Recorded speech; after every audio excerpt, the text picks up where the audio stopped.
या ठिकाणी ज्या संघटनांनी माझा सत्कार केला अशा आमच्या ग्रामसेवक संघटना, आरोग्य कर्मचारी, उपस्थित असलेले इतरही विभागाचे सर्व पदाधिकारी, कर्मचारी, जमलेल्या उमेदच्या आमच्या सगळ्या लाडक्या बहिणी, पत्रकार बांधव आणि तालुक्यातील सर्व ग्रामपंचायतचे सरपंच, ग्रामपंचायत सदस्य आणि जाफराबाद तालुक्यातील सर्व नागरिक बंधू भगिनींनो, सर्वात प्रथम आपण सर्वांनी माझा सन्मान केला, स्वागत केलं, त्याबद्दल मी आपल्या मनापासून आभार व्यक्त करतो. आणि पुढच्या 5 वर्षामध्ये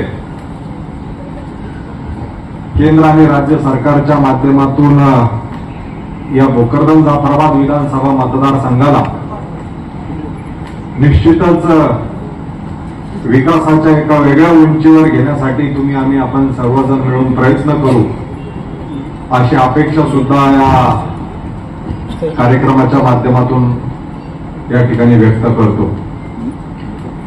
खरं तर मस्के मामांनी त्यांच्या भाषणातून तालुक्याच्या संदर्भात काही गोष्टी सांगितल्या. खिल्लारे साहेबांनी सुद्धा योजना चालू असलेल्या आणि त्या माध्यमातून कसा लाभ मिळतो या बाबतीत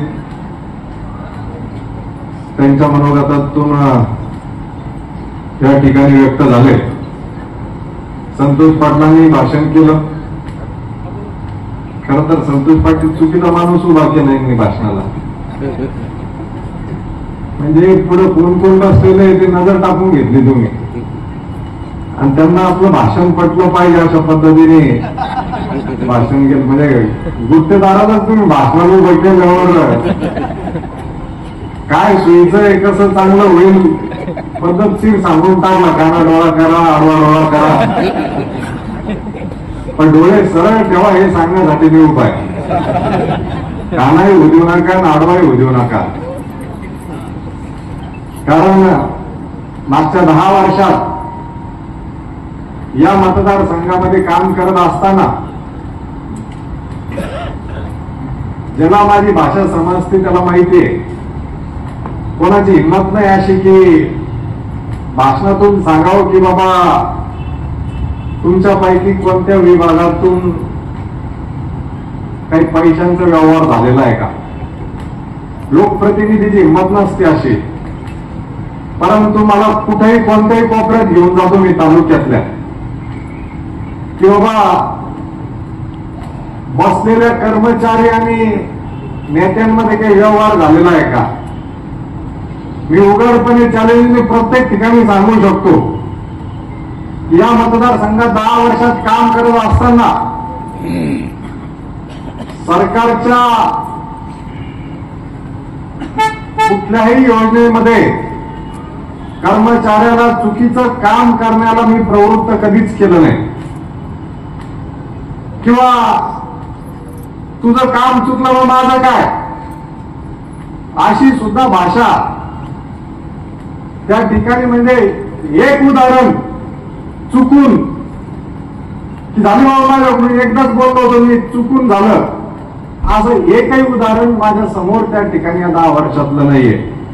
आणि त्यामुळं काम हे पारदर्शकपणे झालं पाहिजे धोरण मी पहिल्या दिवशीपासून आखलं.